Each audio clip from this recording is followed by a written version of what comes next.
இன்று நாம் பார்க்க இருக்கக்கூடிய தலைப்பானது ரீப்ரொடக்டிவிட்டி ரைட்ஸ் அண்ட் டெரரிசம் என்று சொல்லப்படக்கூடிய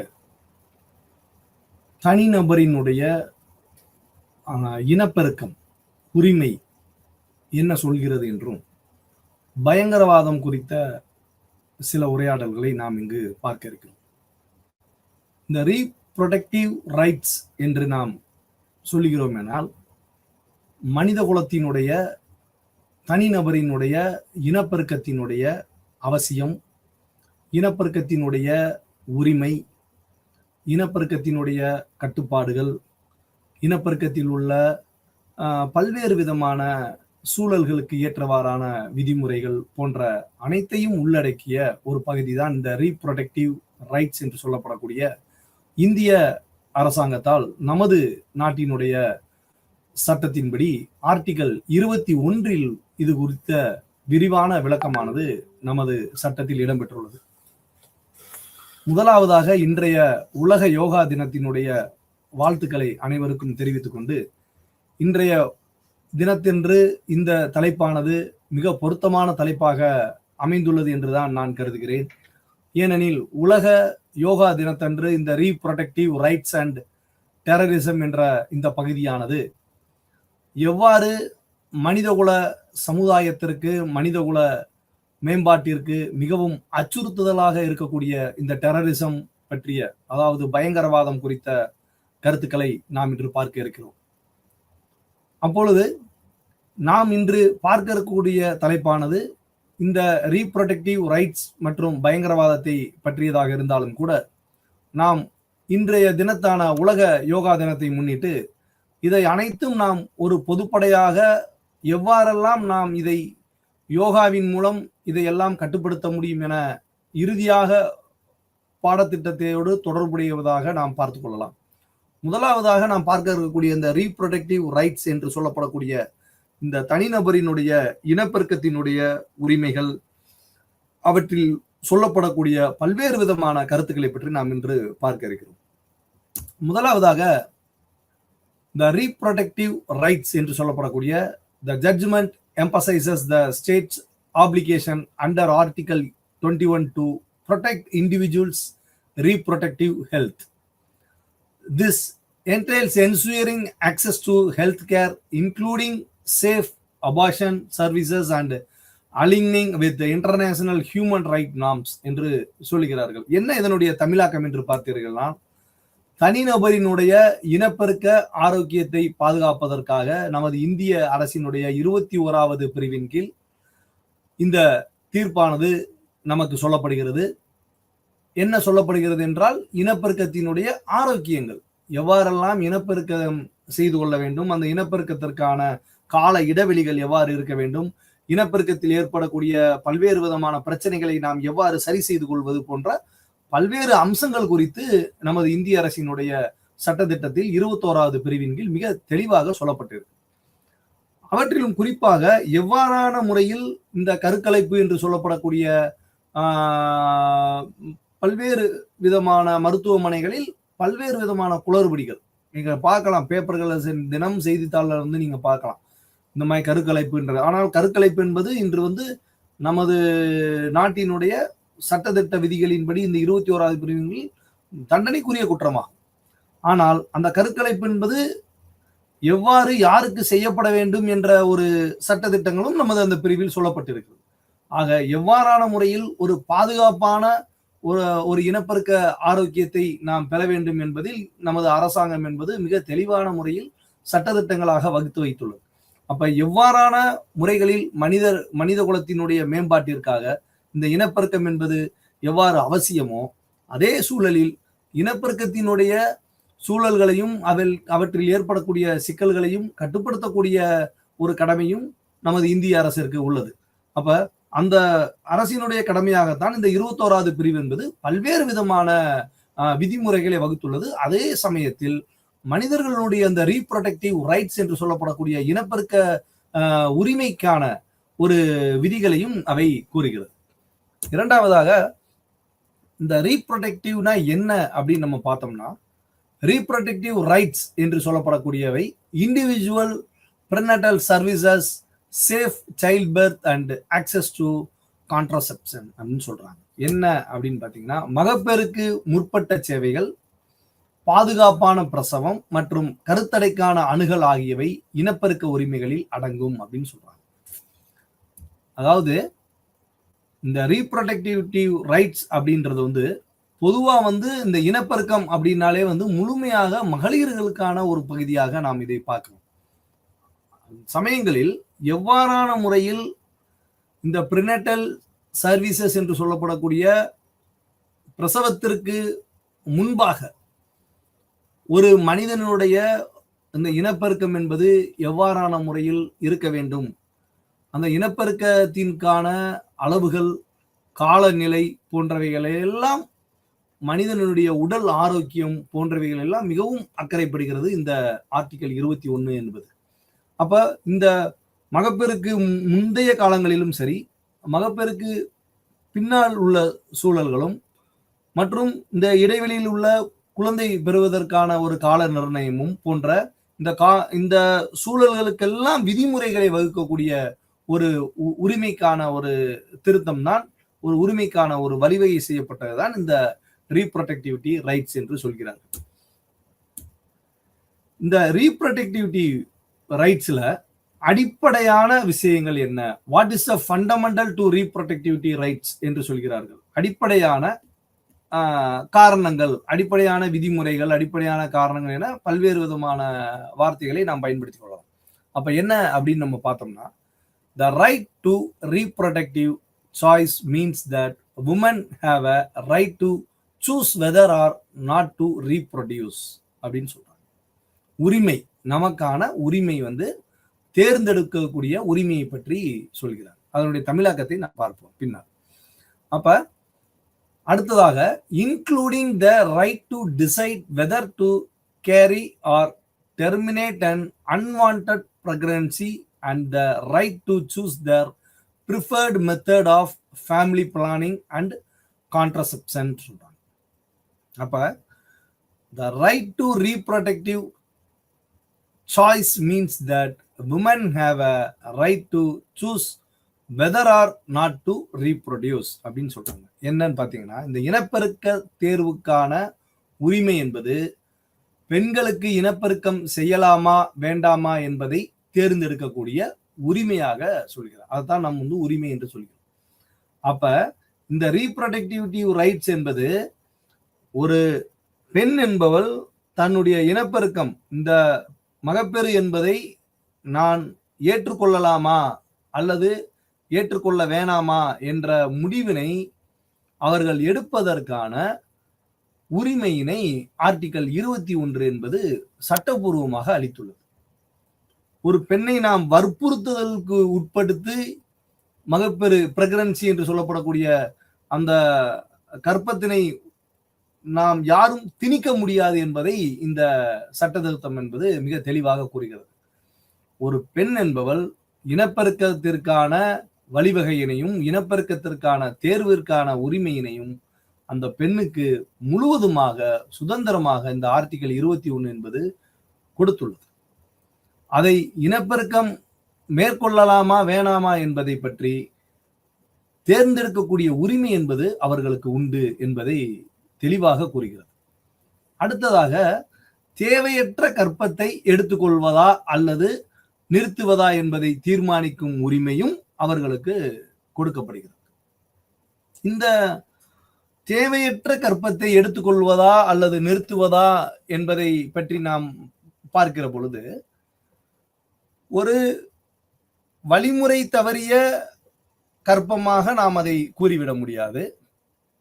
ஒரு வலுக்கட்டாயமான முறையிலும் அல்லது அவர்களுக்கே தெரியாத வகையில் கர்ப்பமடையக்கூடிய சூழலில் இன்று பல்வேறு விதமான பாலியல் தொந்தரவுகளுக்கு ஆளாகக்கூடிய சூழல்களும் மகளிர்களுக்கு இருக்கக்கூடியதை நாம் கண்கூடாக பார்க்கிறோம்.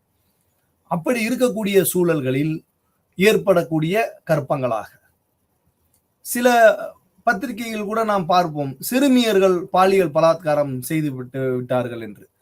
அது பின்னாட்களில் தெரிய வருவதற்கு முன்னரே வந்து இது போன்ற ஒரு இனப்பெருக்க சூழல்களில் அவர்கள் உட்படுத்தப்பட்டு அவர்களுக்கே அறியாத ஒரு வயதில் கூட அவர்கள் இந்த மாதிரியான ஒரு செயல்பாடுகளில் ஈடுபடுகிற பொழுது தேவையற்ற கற்பம் என்பது இதைத்தான் நாம் தேவையற்ற கற்பம் என்று கூறுகிறோம். ஏனெனில் அந்த அந்த இனப்பெருக்கத்திற்கான ஒரு சுய அறிவும் அதற்கான தெளிவும் இல்லாத வயதுகளில் ஏற்படக்கூடிய கற்பங்களை, பெண்களுக்கு ஏற்படக்கூடிய அந்த வயது முதிர்ச்சியினால் ஏற்படக்கூடிய கற்பங்களை நாம் தேவையற்ற கற்பமாக கருத முடிகிறது. அந்த தேவையற்ற கற்பங்களை கலைப்பதற்கான ஒரு உரிமை, அந்த உரிமை என்பதை தேர்வு செய்வது, அது பல்வேறு விதமான விதிமுறைகளும் கட்டுப்பாடுகளும் இருந்தாலும் கூட அது தேவையற்ற கற்பங்களை கலைப்பதற்கான ஒரு சட்ட திட்டங்களும் நமது இந்த ஆர்டிகளில் சொல்லப்பட்டுள்ளது. அப்ப இது போன்ற கற்பங்களை எடுத்துக்கொள்வதா வேண்டாமா என்ற சொல்லக்கூடிய அளவிற்கு கூட அவர்களுக்கு உரிமை உண்டு என்பது இந்த ஆர்டிகல் 21 சொல்லப்படுகிறது. அடுத்ததாக இந்த குடும்ப கட்டுப்பாடு என்று சொல்லப்படக்கூடிய ஃபேமிலி பிளானிங் என்று சொல்கிறார்கள். ஒரு நமது நாட்டில் நாம் இருவர் நமக்கு இருவர் என்று சொல்வார்கள். இப்ப நாம் இருவர் நமக்கு ஒருவர் என்று சொல்கிறார்கள். அப்ப இது போன்ற மக்கள் தொகையினை கட்டுப்படுத்துவதற்காக நமது அரசின் சார்பாக நமது பல்வேறு நலத்திட்டங்களின் ஒரு பகுதியாக இந்த குடும்ப கட்டுப்பாடு என்று சொல்லப்படக்கூடிய ஃபேமிலி பிளானிங் என்ற ஒரு திட்டமானது செயல்படுகிறது. அப்ப இந்த ஃபேமிலி கட்டுப்பாட்டு முறை என்பதை கூட கட்டாயப்படுத்தி விட முடியாது யாரையும். நீங்க குடும்ப கட்டுப்பாடு ஃபேமிலி பிளானிங் செய்து கொள்ளுங்கள் என்று நாம் பரிந்துரை செய்ய முடியுமே தவிர அந்த ஃபேமிலி பிளானிங் கூட நாம் ஏற்றுக்கொள்வதா வேணாம என்பதை அந்த பெண் தான் தீர்மானிக்க முடியும் என்று ஆர்டிகல் 21 சொல்கிறது. எதையுமே தனிநபரை திணிக்க முடியாது. எந்த விதமான கருத்தையும் அவர்கள் ஏற்றுக்கொண்டால் ஃபேமிலி பிளானிங் செய்து கொள்ளலாம். அவர்கள் ஏற்றுக்கொள்ளாத பட்சத்தில் அவர்களை வலுக்கட்டாயமாக நீங்கள் குடும்ப கட்டுப்பாடு செய்து கொள்ள வேண்டும் என கூற முடியாது என்பதைத்தான் இது சொல்கிறது. அது எந்த விதமான ஒரு சூழல்களிலும் மகளிருக்கான இந்த இனப்பெருக்க தேர்வுகளுக்கான முறைகளில், இனப்பெருக்கத்திற்கான சூழல்களில், அவர்கள் இந்த குழந்தை பேறு என்று சொல்லப்படக்கூடிய மகப்பேறுகளில் அவர்களுக்கான சுதந்திரம் என்பது முழுக்க முழுக்க மகளிர் தீர்மானிக்கக்கூடிய வகையில் இந்த ஆர்டிகல் 21 என்பது மிகவும் தெளிவாக கூறுகிறது. அவர்களுடைய விருப்பத்திற்கு ஏற்றவாறே இனப்பெருக்கம் என்பது நடைபெற வேண்டும். அவர்கள் ஏற்றுக்கொண்டால் மட்டுமே இந்த மகப்பேறுக்கான சூழல்களை உருவாக்கி கொள்ள முடியும். அது கருத்தடையாக இருந்தாலும் சரி, குழந்தை பேராக இருந்தாலும் சரி, அனைத்துமே அவர்களுக்கான முழு சுதந்திரமாகவும் முழு உரிமைகளாகவும் வழங்கப்படுகிறது. அதைத்தான் ரீப்ரொடெக்டிவிட்டி ரைட்ஸ் என்று ஃபண்டமெண்டல் அடிப்படையான ஒரு ஆதாரங்களாக இதை பார்க்கிறோம். பொதுப்படையாக இந்த ஆர்டிகல் 21 என்ன சொல்கிறது என்று பார்த்தீர்கள் ஆனால், according to article 21 protection of life and personal liberty என்று சொல்கிறார். No person shall be deprived of his life or personal liberty except according to procedure established by law. This fundamental rights is available to every person, citizens and foreigners alike அப்படின்னு சொல்றாங்க. அதாவது நமது நாட்டிற்கு மட்டும் கூட அந்த ஆர்டிகலில் சொல்லல, வெளிநாட்டவர்களும் நமது நாட்டில் வசிக்கிற பொழுது அவர்களுக்கும் இந்த ஆர்டிகல் 21 பொருந்தும் என்று சொல்கிறார்கள். என்ன அப்படின்னு பாத்தீங்கன்னா, அந்த பாதுகாப்பு என்ற சூழல்களை மையமாக வைத்தே இந்த ஆர்டிகல் 21 என்பது வடிவமைக்கப்பட்டுள்ளது. என்னன்னு பாத்தீங்கன்னா, பிரிவு 21 படி உயிர் பாதுகாப்பு மற்றும் தனிப்பட்ட சுதந்திரம் என்ன அப்படின்னு பாத்தீங்கன்னா, சட்டத்தால் நிறுவப்பட்ட நடைமுறையின்படி தவிர எந்த ஒரு நபரின் உயிரையும் அல்லது தனிப்பட்ட சுதந்திரத்தையும் இழக்கக்கூடாது. அதாவது அவங்க என்ன சொல்றாங்கன்னா, இந்த ரீப்ரொடெக்டிவிட்டி ரைட்ஸ் அப்படின்றது எந்த ஒரு தனிநபரினுடைய உயிரையோ அல்லது தனிப்பட்ட சுதந்திரத்தையோ அவர்கள் இழக்கக்கூடிய அளவிற்கு எந்தவித செயல்பாடுகளும் இருக்கக்கூடாது என்பதுதான் இந்த ஆர்டிகல் 23 மிக முக்கியமான ஒரு மைய கருத்தாக கருதப்படுகிறது. இந்த அடிப்படை உரிமை என்பது ஒவ்வொரு நபருக்கும், இந்த நாட்டினுடைய ஒவ்வொரு நபருக்கும், இந்த குடிமக்களுக்கும், இந்த நாட்டினுடைய அனைத்து குடிமக்களுக்கும் பொருந்தும். அது மட்டுமல்ல, வெளிநாட்டவர்களுக்கும் இவை உள்ளது என்ற ஒரு பாதுகாப்பான ஒரு சுதந்திரத்தினை, உயிர் பாதுகாப்பு மற்றும் இண்டிவிஜுவல் ரைட்ஸ் சொல்றோம், தனிப்பட்ட மனிதர்களுடைய இந்த இனப்பெருக்க உரிமை என்பது அனைத்துமே இந்த நாட்டின் பிறந்துள்ள அனைத்து குடிமக்களுக்கும் பொருந்தும் என இந்த ஆர்டிகல் 21 என்பது கூறுகிறது. இந்த ஆர்டிகல் 21 பல்வேறு விதமான ரைட்ஸ், அதாவது இந்த ரீப்ரொடெக்டிவிட்டி ரைட்ஸ் என்று சொல்லப்படக்கூடிய சூழல்களில் இந்த ரீப்ரொடெக்டிவிட்டி ரைட்ஸில் எவ்வாறெல்லாம் சட்டத்திட்டங்களை வகுத்துள்ளார்கள், எவ்வாறு இந்த ஒவ்வொரு அமெண்ட்மெண்டிலும் நாம் அதை பார்க்கிறோம் என்று பார்த்தீங்கன்னா, த கான்ஸ்டிடியூஷன் 86th அமெண்ட்மெண்ட், இந்த நமது அரசியலமைப்பினுடைய இந்த ஆக்ட் 2022ல 86வது பிரிவின் கீழ் இந்த அமெண்ட்மெண்ட்ல 86வது அமெண்ட்மெண்ட் 2002 86வது இந்த கான்ஸ்டிடியூஷன் அமெண்ட்மெண்ட்ல த இன்சர்டட் ஆர்டிகல் 21A என்ற ஒரு பகுதியினை இந்த ரீப்ரொடெக்டிவிட்டி ரைட்ஸ் என்று சொல்லப்படக்கூடிய ஆர்டிகல் 21ல் 21A என்ற ஒரு அமெண்ட்மெண்ட்டினை நமது பாராளுமன்றத்தில் நிறைவேற்றியுள்ளார்கள். 2002ல் 86வது அமெண்ட்மெண்ட்டாக சேர்த்துள்ளார்கள். என்ன அப்படின்னு பாத்தீங்கன்னா, த constitution 86th Amendment Act 2002 inserted Article 21A in the Constitution of India to provide the free and compulsory education of all children in the age group of 6 to 14 years as a fundamental rights in such a manner as the state may by law determine அப்படின்னு சொல்றாங்க. என்ன அப்படின்னு பாத்தீங்கன்னா, இந்த 21வது பிரிவுல ஏ அப்படின்ற 86வது அமெண்ட்மெண்ட்ல கம்பல்சரியா கட்டாயமாக இந்த நாட்டில் உள்ள அனைத்து குடிமக்களுக்கும் கட்டாயமாக இந்த கல்வி என்பது கம்பல்சரியாக இலவசமாக கல்வி என்பது 6 முதல் 14 வரை அவர்களுடைய அடிப்படை உரிமையாக இவை கருதப்படுகிறது.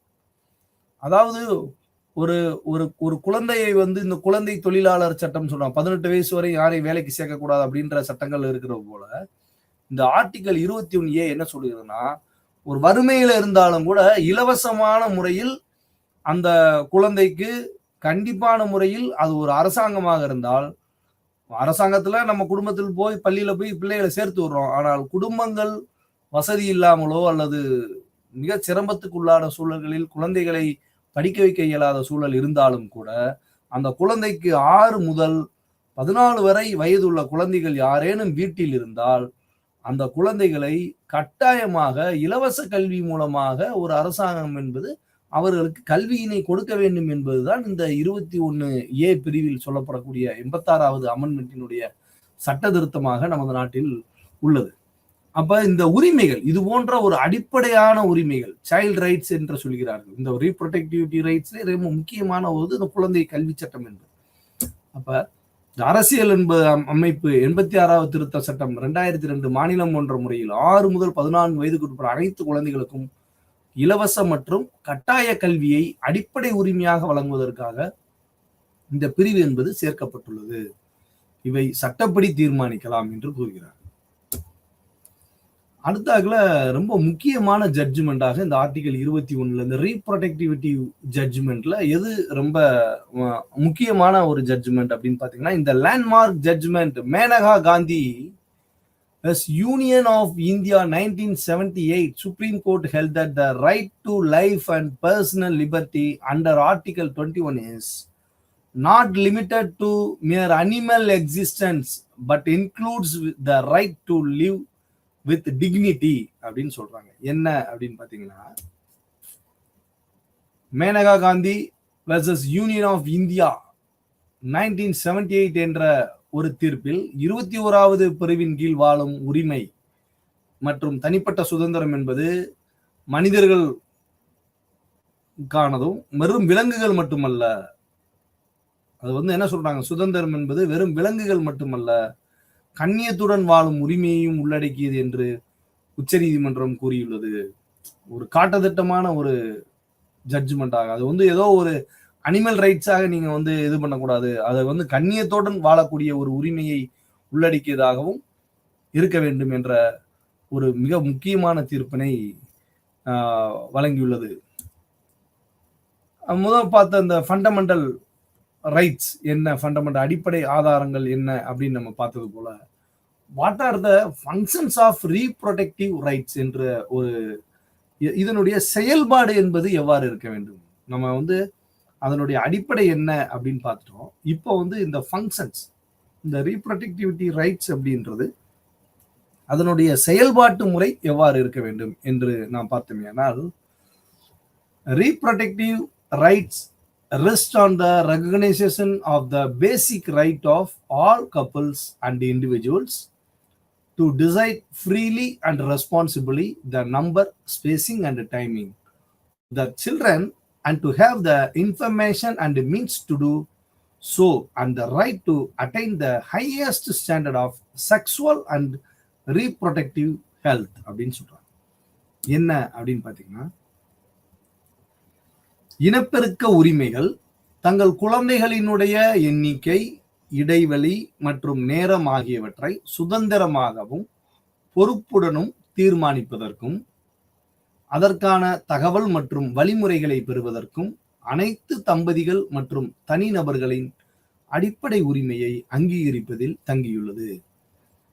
பாலியல் மற்றும் இனப்பெருக்க ஆரோக்கியம் குறித்தவை தான் இந்த செயல்பாடுகள் சொல்றாங்க. என்ன அப்படின்னா, இந்த ஆர்டிகல் 21 நம்ம ஃபண்டமெண்டலான ஒரு ரீப்ரொடக்டிவிட்டி ரைட்ஸ் என்ன அப்படின்றத பார்த்தோம்.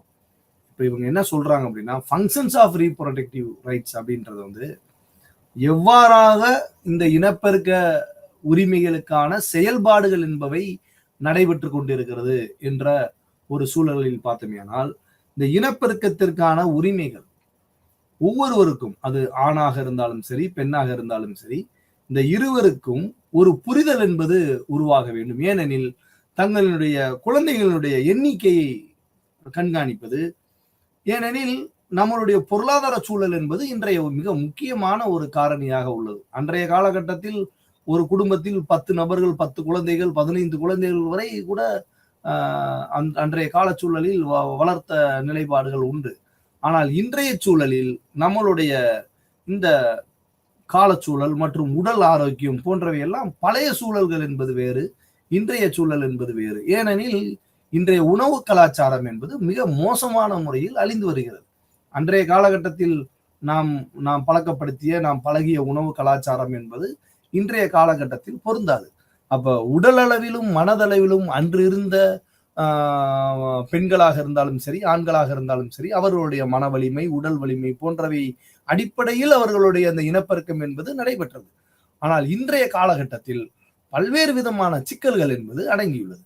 அப்ப அந்த பகுதியை தான் இவர்கள் சொல்றார்கள். என்ன சொல்றாருன்னா, இனப்பெருக்க உரிமைகள் தங்கள் குழந்தைகளுடைய எண்ணிக்கை, இடைவெளி மற்றும் நேரம் ஆகியவற்றை சுதந்திரமாகவும் பொறுப்புடனும் தீர்மானிப்பதற்கும் the functions of reproductive rights என்ன அப்படின்னா, நம்மளுடைய செயல்பாடுகள், இந்த இனப்பெருக்க காலத்தில் நம்மளுடைய செயல்பாடுகள் எவ்வாறு இருக்க வேண்டும், அனைத்தையும் நாம் கருத்தில் என்று கொள்ள வேண்டும்.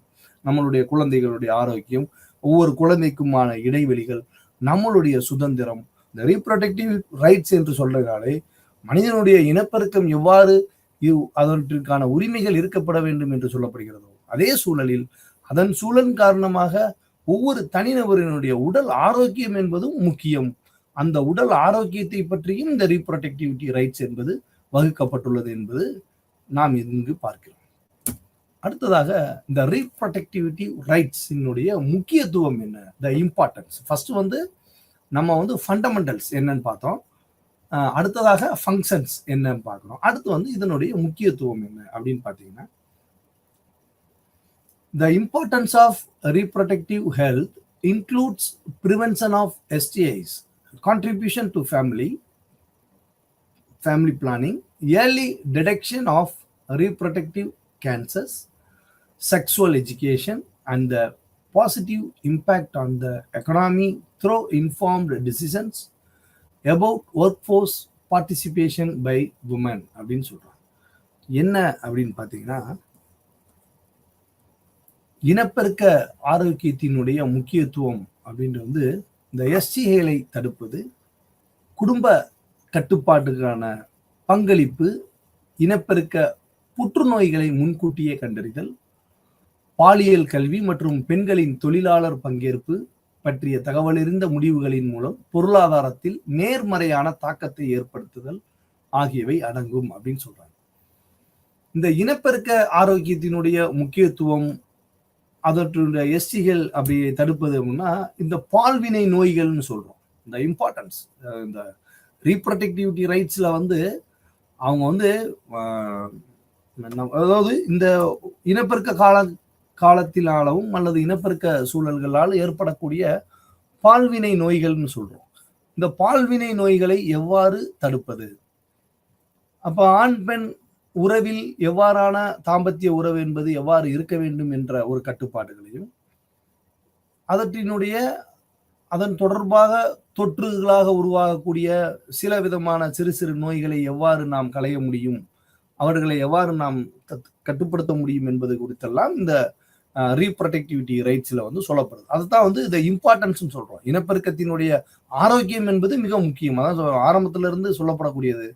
ஒவ்வொரு தனிநபரினுடைய இனப்பெருக்கத்திற்கான உரிமையை இவை வலியுறுத்துகிறது. அதே சூழலில் இனப்பெருக்க உரிமையை வலியுறுத்தக்கூடிய சூழல்கள் இருந்தாலும் கூட அந்த இனப்பெருக்கத்தினால் ஒவ்வொரு தனிநபருக்கும் எவ்விதமான பாதிப்பும் ஏற்படாத வண்ணம் இந்த சட்ட திருத்தம் என்பது உள்ளது என்றுதான் ஆர்டிகல் 21 நாம் பார்க்கிறோம். அப்ப இனப்பெருக்கத்தினால் ஏற்படக்கூடிய புற்றுநோய்களை முன்கூட்டியே கண்டறியக்கூடிய சில உரிமைகளும் அடிப்படையாக இன்று வந்து வச்சிருக்கிறாங்க. வந்து கேன்சரை பெண்களுக்கு வந்து சிறப்பாகவே அனைத்து அரசு மருத்துவமனைகளிலும் இந்த புற்றுநோய் கண்டறியக்கூடிய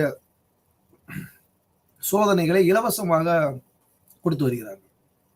இது எல்லாமே வந்து இந்த ரீப்ரொடக்டிவிட்டி ரைட்ஸ் என்று சொல்லப்படக்கூடிய ஆர்டிகல் 21 அனைத்து குடிமக்களுக்கும் வழங்கக்கூடிய இந்த உரிமைகளின் காரணமாகத்தான் இதையெல்லாம் நடைபெற்றுக் கொண்டிருக்கிறது.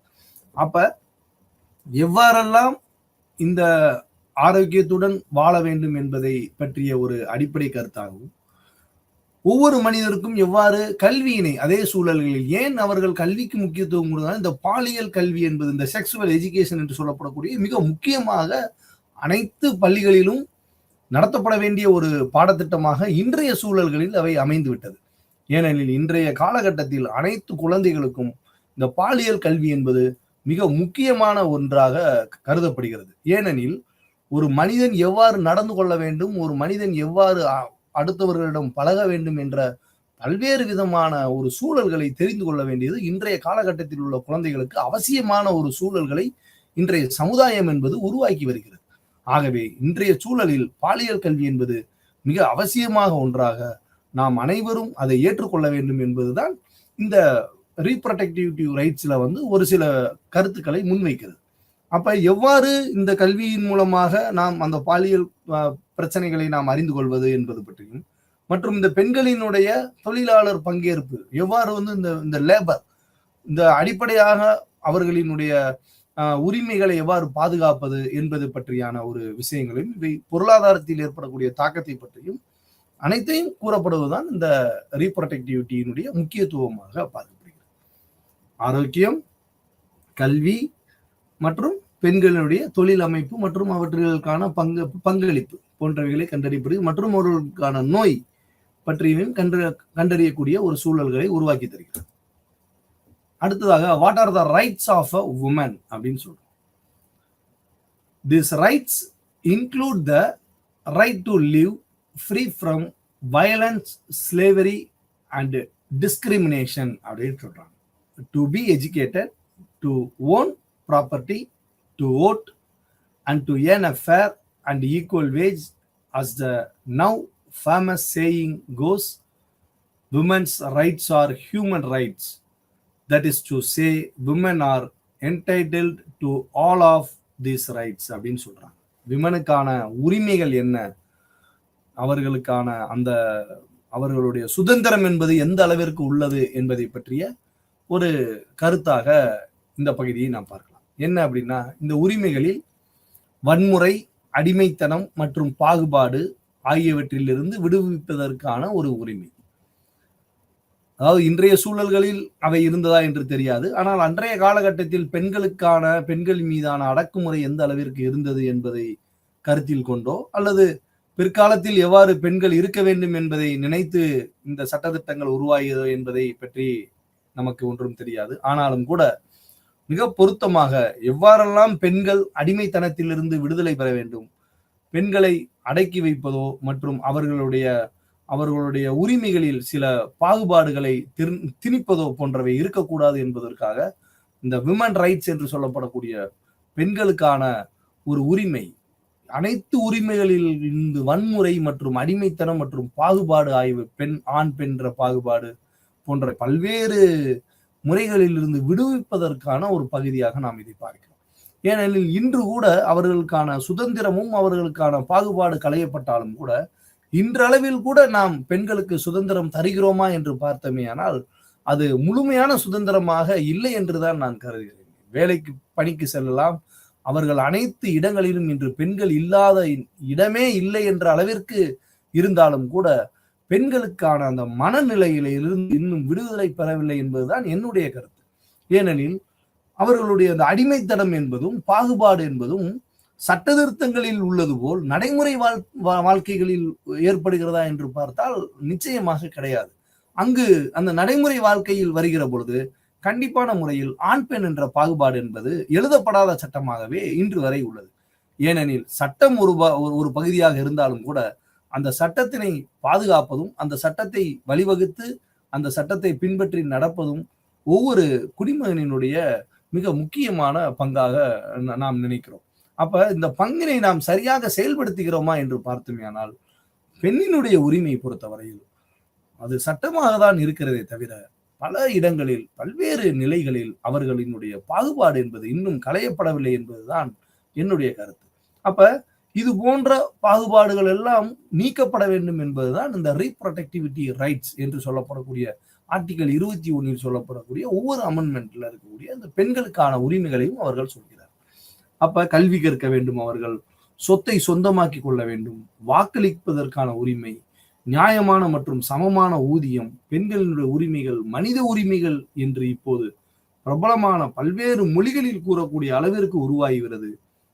பெண்களுக்கு இந்த உரிமைகள் அனைத்தும் உண்டு என்பதையும் சொல்லப்படுகிறது. ஏனெனில் இது இந்த பெண்களுக்கு அனைத்து உரிமைகளும் உண்டு என்று சொல்கிறார்கள் என்றால் அப்ப ஏதோ ஒரு இடத்துல பெண்களுக்கான உரிமைகள் என்பது மறுக்கப்பட்டு வருகிறது என்பதுதான் அர்த்தமாக தெரிகிறது.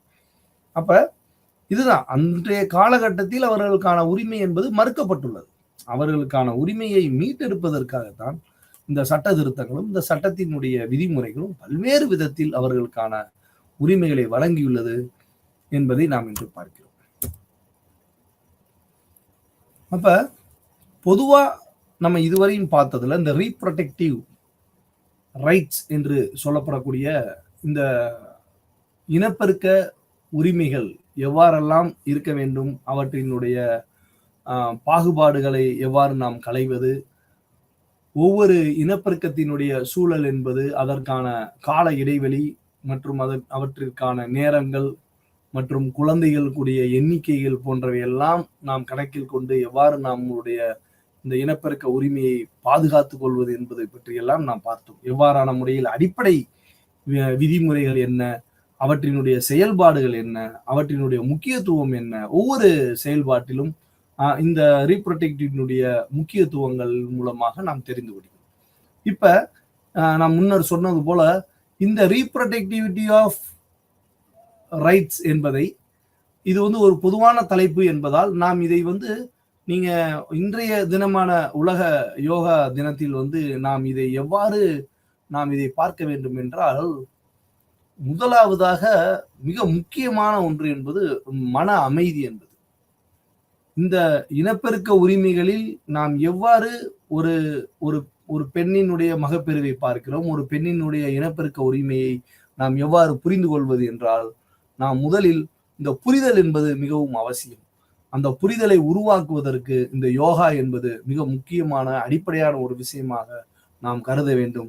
ஏனெனில் இந்த யோகா என்பது மனதை அடக்குவதன் மூலம் நாம் நம்மளுடைய எதிரே இருப்பவர்களுடைய அவர்களுடைய உணர்வையும் அவர்களுடைய முக்கியத்துவத்தையும் நம்மால் உணர முடியும்.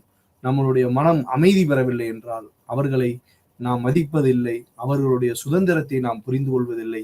அதன் விளைவாக பல்வேறு விதமான பிரச்சனைகள் தான் இன்று நாட்டில் நிலவி வரும். அப்ப இந்த யோகாவின் மூலமாக இந்த ரீப்ரொடெக்டிவிட்டி ரைட்ஸ் என்று சொல்லப்படக்கூடிய இனப்பெருக்க உரிமை, ஒவ்வொரு தனிநபரினுடைய இனப்பெருக்க உரிமையினையும் பாதுகாக்க வேண்டும் எனில் ஒரு பொதுப்படையாக நாம் பார்த்தோமேயானால் இந்த யோக முறை என்பது அனைவரும் இதை ஏற்றுக்கொள்ள வேண்டும், அனைவரும் இதை பழகிக்கொள்ள வேண்டும். அவற்றின் மூலமாக இந்த உரிமை மட்டுமல்ல, பல்வேறு உரிமைகளையும் நாம் ஆதரிப்பதும் அவற்றை வழிநடத்தி செல்வதற்கும் இந்த யோக முறை என்பது மிக முக்கியமாக இருக்கும் என்பது என்னுடைய கருத்தாக கூறிக்கொள்கிறேன்.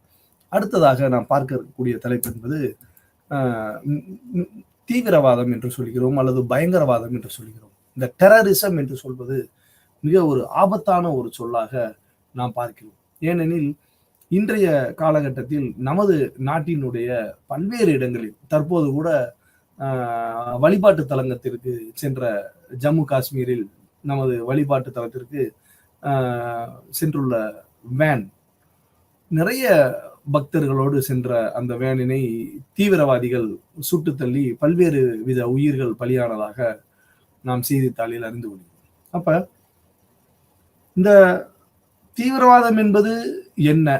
இந்த தீவிரவாதம் என்பது ஏன் நடைபெற வேண்டும்? இந்த தீவிரவாதம் யாருக்காக நடைபெறுகிறது? இந்த தீவிரவாதத்தினுடைய நோக்கம் என்ன என்று நாம் இதையெல்லாம் பார்க்கிறோம்.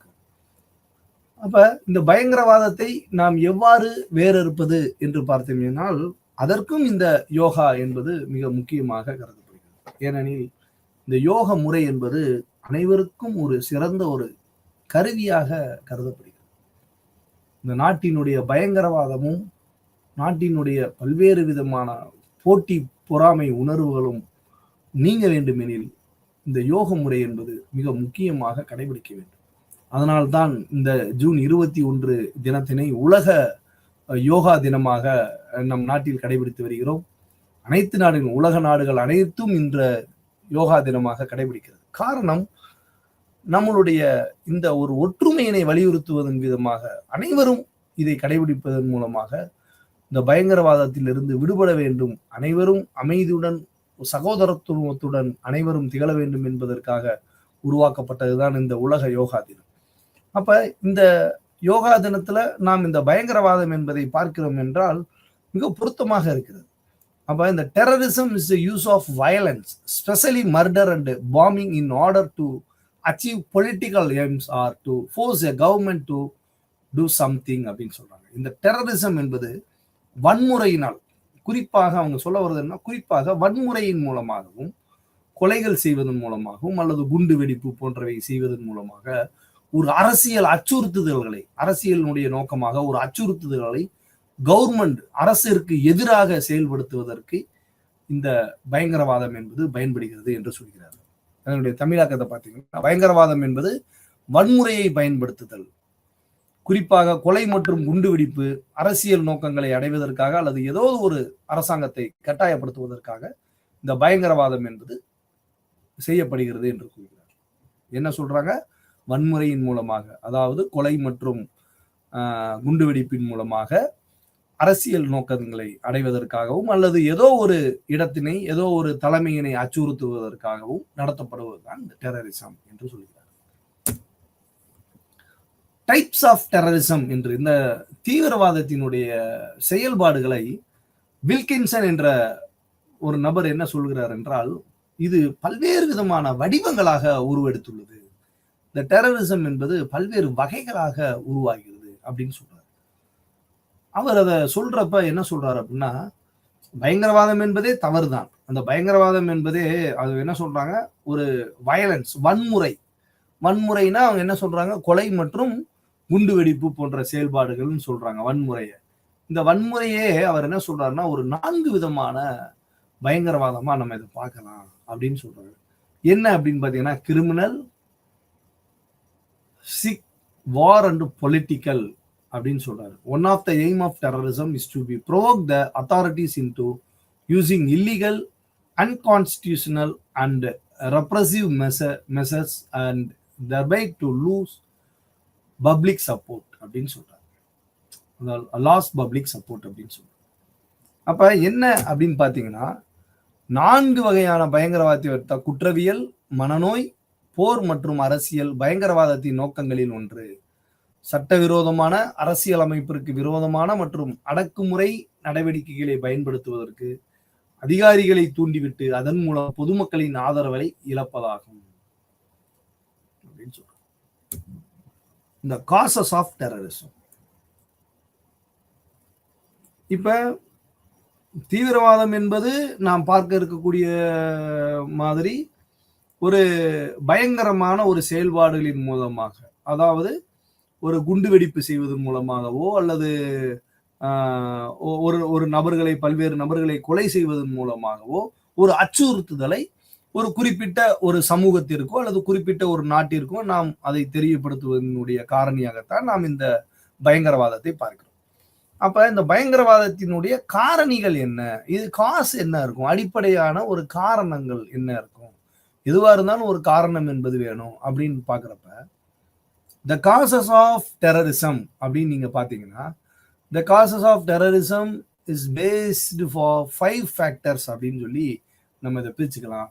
Resistance to colonial rule, ethnic separation, internal political factors, support for external factors and ideological beliefs அப்படின்னு சொல்றோம். என்ன அப்படின்னு பாத்தீங்கன்னா, காரணங்கள் இதெல்லாம் இந்த ஒரு பயங்கரவாதம் உருவாவதற்கான ஒரு சோர்ஸ். ஏன் இது உருவாகுது, என்ன காரணம், இது உருவாகுவதற்கான ரீசன் என்ன, அடிப்படையான காரண காரியங்கள் சொல்றோம். ஏதோ சொல்றோம், ஏதாச்சும் ஒரு பொருள் வந்துச்சுன்னா காரண காரியம். ஒரு பொருள் தோன்றிருக்குன்னா அந்த பொருள் உள்ளதுல இருந்து தான் தோன்றும். நம்ம தத்துவத்தின்படி என்னது, உள்ளது தோன்றும் இல்லாதது தோன்றாதுன்னு சொல்லுவோம். ஒரு தேங்காய் எண்ணெய் வேணும்னா தேங்காயில இருந்து தான் வரும், ஒரு நல்லெண்ணெய் வேணும்னா எள்ளுல இருந்து தான் வரும். அப்ப மண்ல இருந்து கயிறு திரிக்க முடியாது. அது போல காரண காரியவாதம், காஸ் அண்ட் எஃபெக்ட்னு சொல்லுவோம். அது மாதிரி காசு என்ன, எஃபெக்ட் டெரரிசம், பயங்கரவாதம்ன்றதை நம்ம தெரிஞ்சுக்கிட்டோம். அப்ப பயங்கரவாதம் ஒரு தீவிரவாதத்தினுடைய அச்சுறுத்துதலாகவும் ஒரு கொலை மற்றும் குண்டுவெடிப்பு போன்றவைகளால் நிகழப்படக்கூடிய ஒரு பயங்கரவாதம் என்பது எதனால் உருவாக்கப்படுகிறது என்று பார்த்தோமேனால், the resistance to colonial rule என்று ஒன்றும், இரண்டாவதாக எத்னிக் செப்பரேஷன் 2, மூன்றாவதாக இன்டர்னல் பொலிட்டிக்கல் ஃபேக்டர்ஸ், நான்காவதாக support for external factors and ideological beliefs. இந்த 5 காரணத்தினால் மட்டும்தான் இந்த டெரரிசம் என்பது உருவாகிறது என்று நான் பார்க்கிறேன். தமிழ்ல பாத்தீங்கன்னா, காலனித்துவ ஆட்சிக்கு எதிர்ப்பு. காலனித்துவ ஆட்சினா பண்டைய அந்த கலோனியல் ரூல் என்று சொல்லப்படக்கூடிய காலனி ஆட்சின்னு சொல்லுவாங்க. அந்த காலனி ஆட்சிக்கான எதிர்ப்பு, இனப்பிரிவினை, உள்ளரசியல் காரணிகள். இனப்பிரிவினை என்பது நம்மளுடைய இனம் சார்ந்த ஒரு பிரிவு, மற்றும் உள்ளரசியல் நம்மளுடைய நாட்டிற்கே உள்பட்டக்கூடிய அரசியல்வாதிகளுடைய சதியினுடைய வேலையினாலும் அல்லது வெளிப்புற காரணிகளுக்கான ஆதரவு. வெளிப்புற காரணம் அண்டைய நாட்டுகளுக்கு நாம் சப்போர்ட்டா இருக்கக்கூடிய ஒரு பர்சன்ஸோ இல்ல அல்லது ஒரு குறிப்பிட்ட ஒரு இனத்தை சேர்ந்த குழுக்களோ ஒரு நாட்டில் வசிக்கிற பொழுது அவர்களுக்கும் நம் நாட்டுக்கும் முரண்பாடு இருக்கக்கூடியவை வேறு நாடுகளுக்கு அவர்கள் ஆதரவாக செயல்பட்டு அதன் மூலமாக ஏற்படக்கூடிய பிரச்சனை, அல்லது கருத்தியல் சூழலான நம்பிக்கை. கருத்தியல் சூழல்னா இஸ் ஃபார் ஐடியாலஜிக்கல் பிலீஃப். அப்படின்னா நம்மளுடைய கருத்துக்கள், இது ஏன் கருத்து, இது உன் கருத்தை நான் ஏத்துக்கிற முடியாதுன்ற ஒரு சூழல்களில் வரக்கூடிய ஒரு எதிர்ப்பு. அப்ப ஒரு ஆட்சி முறைக்கும் ஒரு ஆட்சி முறையினுடைய அடிமைத்தனத்திலிருந்து வெளியேறும் பொழுது, ஒரு ஆட்சி காலனி ஆட்சித்துவத்தில் இருக்கிற பொழுது அங்கு ஒரு சுப்பீரான ஒரு பவர் அடக்குமுறையை மேற்கொள்ளக்கூடிய சூழலில் அடிமைத்தனத்தில் இருப்பவர்கள் ஒரு வைப்ரேட் ஆகி போறதுதான் இந்த டெரரிசம் அப்படின்னு சொல்லலாம். 2வது இனப்பிரிவினை.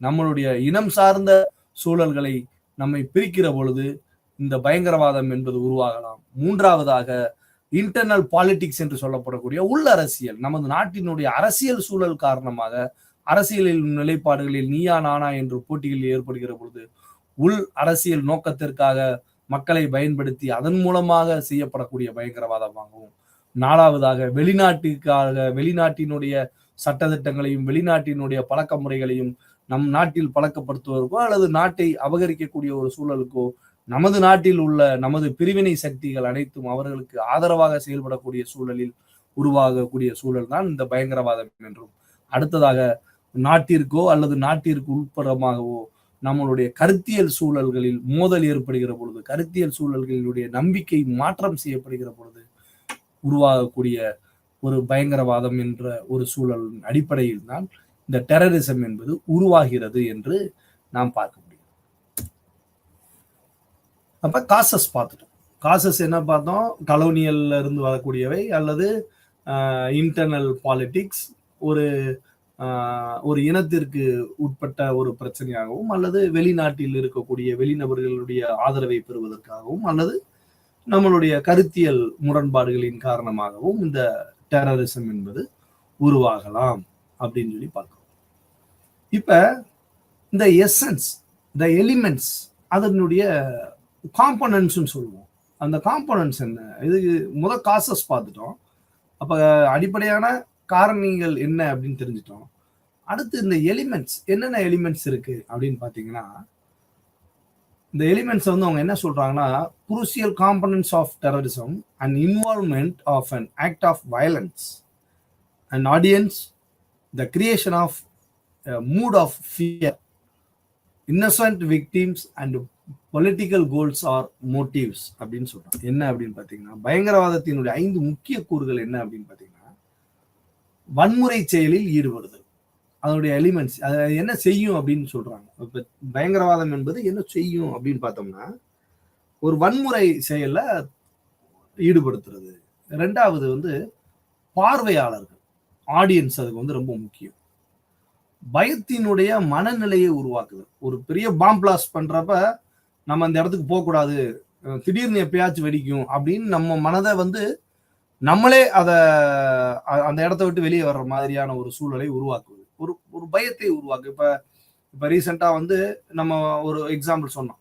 இப்ப இந்து முஸ்லீம் பிரச்சனை நம்ம நாட்டுல நடக்குது, காஷ்மீர் பாகிஸ்தான் பிரச்சனை நடக்குது அப்படின்னா, அந்த பகுதியில காஷ்மீர் ஆதரவு பாகிஸ்தானியர்கள் இருக்கிறப்ப, அப்ப அந்த ஒரு கோயில் பகுதி அங்க இருக்குன்னா, அந்த வழிபாட்டு தலத்துக்கு நம்ம ஈஸியா போயிட்டு வந்துட்டு இருக்கோம் அப்படின்னா, அவருடைய செயல்பாடு அந்த இடத்த பயமுறுத்தணும். இப்போ ஒரு குண்டு வெடிச்சிருச்சு அப்படின்னா, நான் அடுத்து அந்த இடத்துக்கு கோயிலுக்கு போறதுக்கு பயப்படுவேன். ஒருவேளை நாளை குண்டு வெடிக்குமோ, எதுவும் போடுவாங்களோ அப்படின்ற ஒரு பயத்தை நம்ம கிட்ட உருவாக்குது. This is four elements of terrorism அப்படின்னு சொல்றாங்க.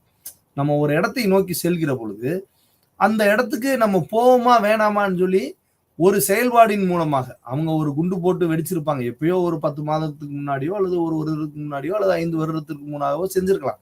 ஆனால் அதில் ஏற்படக்கூடிய இழப்பு என்பது பெரிதாக செயல்படுகிற பொழுது, மீண்டும் இங்க இருக்கக்கூடிய பார்வையாளர்கள் அங்கு செல்வதற்கான ஒரு அச்சத்தை ஏற்படுத்துவது என்பது மிக முக்கியமான கூறாக பயங்கரவாதத்தில் கருதப்படுகிறது.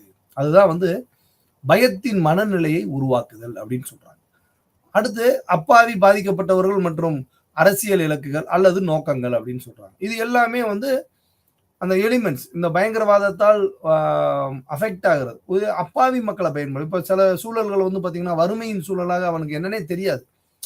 அப்ப அவன் அவனுக்கு பணம் தேவை அப்படின்னா, அவனுடைய தேவை என்ன என்பதை அவனை தெரிந்து கொண்டு, அவனை இவர்களுக்கான மூளை செலவை செய்து இவர்களுடைய நோக்கத்தை நிறைவேற்றிக் கொள்வது. அப்ப இந்த அப்பாவி மக்களை பயன்படுத்தி, அவர்களுக்கு என்னன்னே தெரியாது, ஆனா அவர்கள் அந்த பயங்கரவாத செயல்களில் ஈடுபடுவார்கள். அப்ப இது போன்ற ஒரு சூழலை உருவாக்குவதற்கான ஒரு நோக்கம்.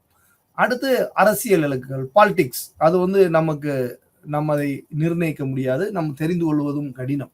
ஏனெனில் ஒவ்வொரு இடங்களிலும் ஒவ்வொரு விதமான அரசியல் என்பது உண்டு. அப்ப இந்த அரசியல் சூழலின் காரணமாக தீவிரவாதம் நடைபெறலாம் அப்படின்னு சொல்றாங்க. அப்ப அதன் மூலமான ஒரு எய்ம், நம்ம இதை செஞ்சா நான் இதை அடையலாம் அப்படின்ற மாதிரியான ஒரு நோக்கத்திற்காகவும் இந்த தீவிரவாதம் என்பது செயல்படுத்தப்படுகிறது என்ற முக்கிய கூறுகளாக இவை கூறுகிறார். அதாவது வன்முறை செயல், பார்வையாளர்களை எவ்வாறு நாம் பயமுறுத்துவது, அவர்களுடைய மனநிலையை அதன் மூலமாக பாதிப்படைய செய்வது, அப்பாவி மக்களை பாதிக்கப்பட்டவர்களாக உருவாக்குவது, மற்றும் அரசியல் நோக்கங்களுக்காக இந்த பயங்கரவாதத்தை நாம் பயன்படுத்துகிறோம் அப்படின்னு சொல்றோம். காசு பார்த்துட்டோம். இது சூழல் எப்படி இருக்கு, இதனுடைய காரணம் என்ன அப்படின்றத நம்ம பார்த்தோம். டெரரிசத்தினுடைய காரணம் என்னன்ற பார்த்தோம். அதனுடைய தொடர்ச்சியா ஒரு முக்கியமான சில காரணங்கள்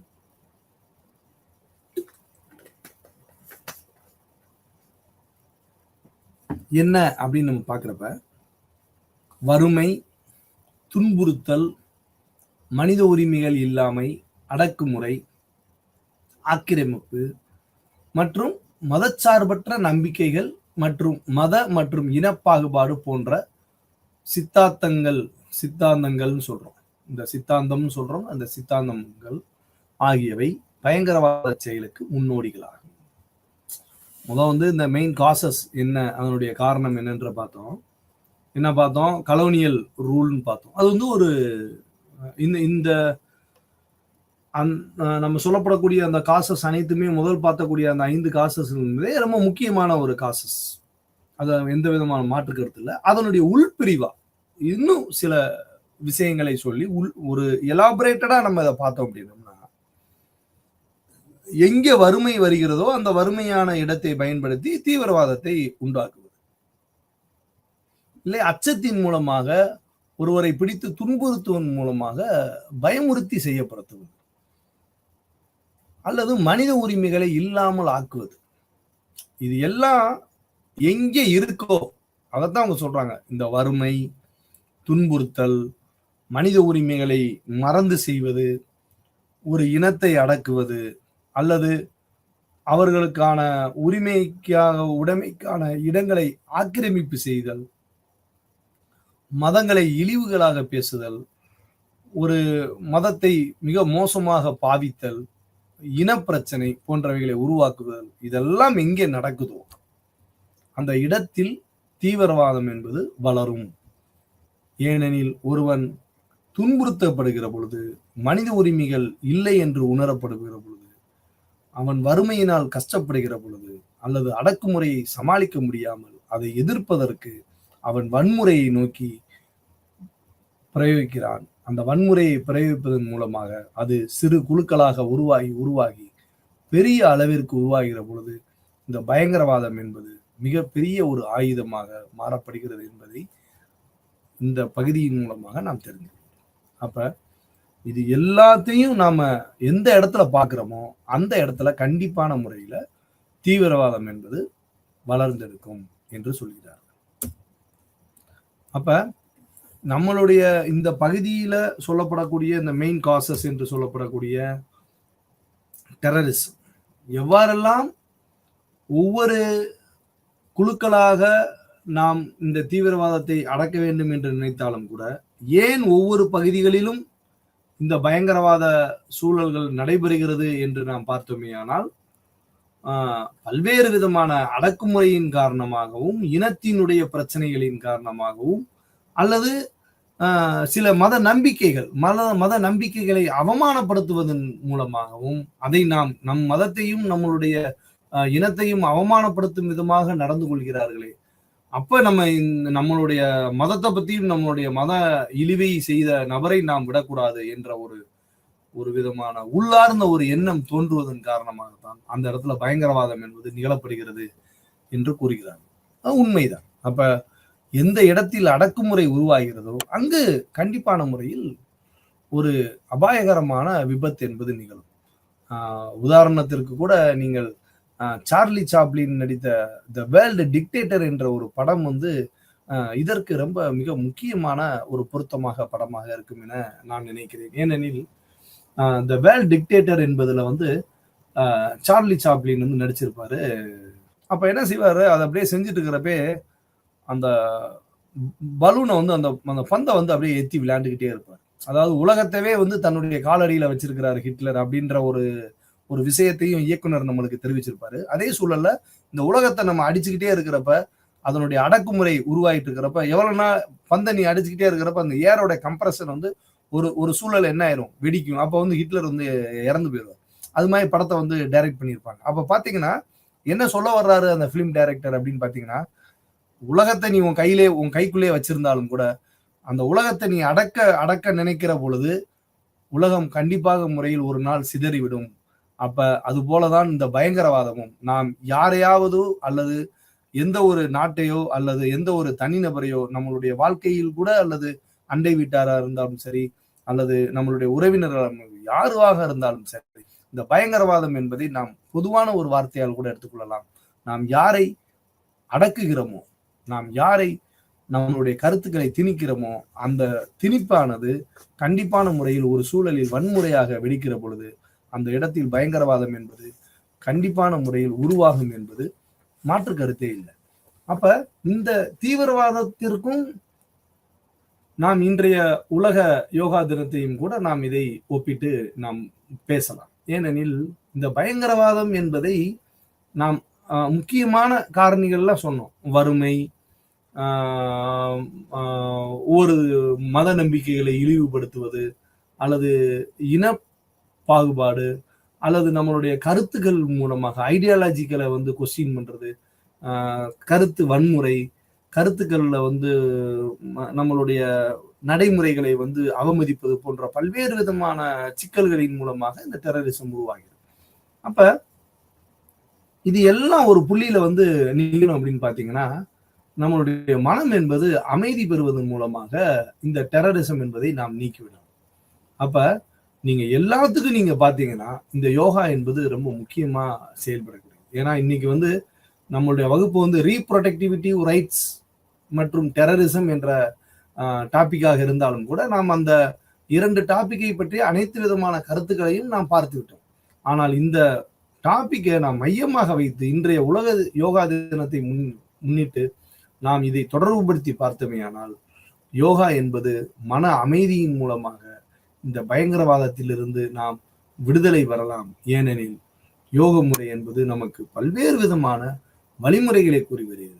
யமா, நியமா, பிரணாயாமா, ஆசனா, பிரத்யேகரா, தாரணா, தியானா, சமாதி என்று பல்வேறு விதமான வகைகளை 8 வகைகளை நமக்கு கூறி அவற்றின் மூலமாக நாம் எவ்வாறு மனதினை அடக்குவது, இந்த மனதினை எவ்வாறு ஒருநிலைப்படுத்துவது, ஒருநிலைப்படுத்தக்கூடிய சூழல் எவ்வாறு உருவாகும் என்று நமக்கு பல்வேறு யோக முறைகளையும் பல்வேறு யோக ஆசனங்களையும் கற்றுத்தந்து, அந்த ஆசனத்தின் வழியாக நாம் எவ்வாறு மூச்சு பயிற்சியினை மேற்கொள்வது, அந்த மூச்சு பயிற்சியினுடைய விளைவாக நாம் எவ்வாறு மனதினை தியானம் செய்வது, தியானிப்பதின் மூலமாக எவ்வாறு நம்மளுடைய சிந்தனைகளை ஒருநிலைப்படுத்துவது, அந்த ஒருநிலைப்படுத்துவதன் மூலமாக நாம் எவ்வாறு இறுதி நிலையான அந்த சமாதி நிலையினை அடைவது என்பதை பற்றி எல்லாம் கூறப்படுவதுதான் இந்த யோக முறை.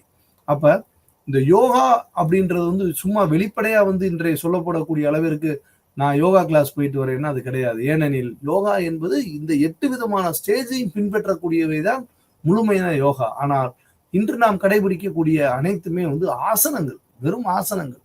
இந்த யோக வழிமுறையை அடைவதற்கான சில பயிற்சி முறைகளைத்தான் நாம் இன்று கடைபிடித்து வருகிறோம். ஆக இந்த யோக சிந்தனையின் மூலமாக கூட, யோகா செய்வதன் மூலமாக கூட நாம் ஒருவரை எவ்வாறு புரிந்து கொள்வது, ஒருவரினுடைய உணர்வுகளை எவ்வாறு நாம் தெரிந்து கொள்வது, அவர்களுடைய பிரச்சனையை அறிந்து கொள்வதன் மூலம் நாம் எவ்வாறு இந்த ஒரு பயங்கரவாத செயலில் இருந்து விடுபடுவது போன்ற எண்ணங்களுக்கெல்லாம் கூட இந்த யோக முறை என்பது வழிவகுக்கும் என்பது மிகையாகாது. அப்ப இந்த தீவிரவாதம் என்பதை அடக்குவதற்கு நாம் என்ன செய்து கொள்ள வேண்டும்? வறுமை எங்கு இருக்கிறதோ அங்கு தீவிரவாதம் உருவாகிறது என்றால் அந்த வறுமையை ஒழிப்பதற்கான நடவடிக்கையை ஒவ்வொரு நாடும் பின்பற்ற வேண்டும்.